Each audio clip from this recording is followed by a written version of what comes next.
திடீர்னு சாப்பாடு அதிகமா வேணும்னு கேட்டாங்கன்னா எங்களால முடியாதுன்னு சொல்லிடுறேன்.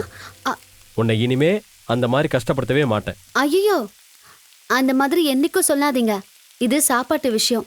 இல்லைன்னு சொன்னா அது பாவம், நம்ம தொழிலுக்கும் நல்லதில்ல. அப்போ வேற என்னதான் பண்ண சொல்ற? ஆர்டர் எடுக்கும்போது ஒரு தடவைக்கு 4 தடவை நல்லா கேட்டுக்கோங்க. அப்பதான் இந்த பிரச்சனையே வராது.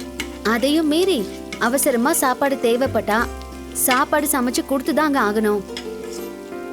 நீ இவ்ளோ விவரம் தெரிஞ்சு வச்சிருக்க, எனக்கு தான் ஒண்ணுமே தெரிய மாட்டேங்குது. அதெல்லாம் போக போக நீங்களும் தெரிஞ்சுப்பீங்க.